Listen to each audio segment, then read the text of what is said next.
Today I'll be flipping this steel disc so that it fits properly, like at the front where there are wheels from 34 and spacers, so it fits nicely.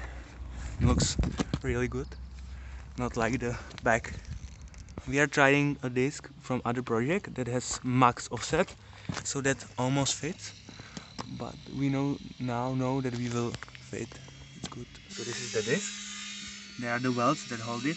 We are gonna grind them out, push the center out, then we are gonna rotate it and push it in and weld it.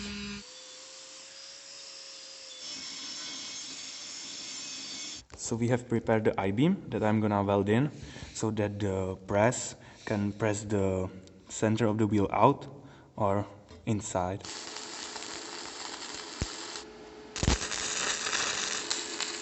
So this is my best weld. It's not the best, but I'm pretty happy with it because it was good for training electrode.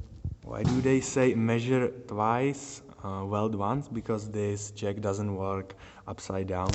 So that's very nice. So we'll try it from the bottom up, but we'll see. So we use our brain and we rotated it and use it like this. So we're gonna see if it's gonna work or not.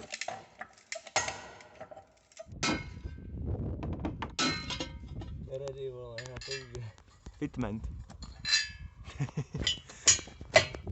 So we have it fitted. It's not on, but we are gonna.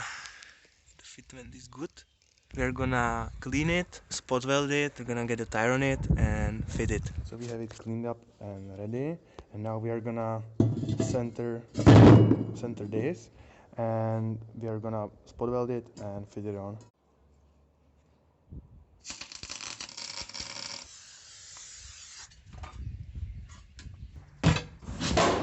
Square wheel scoop.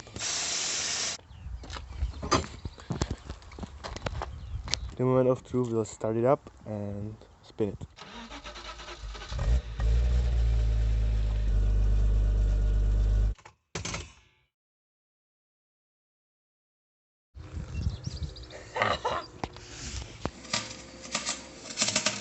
We have welded it, put the new stem in right here, put in the tire and balance it. So we have DIY balanced this. It's just for the test. It's gonna get properly balanced afterwards. Time for test.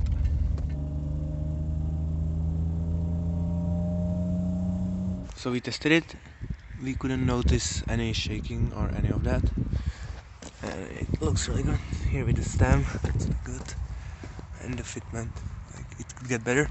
Like it could get lower. But that's for another day. So really good.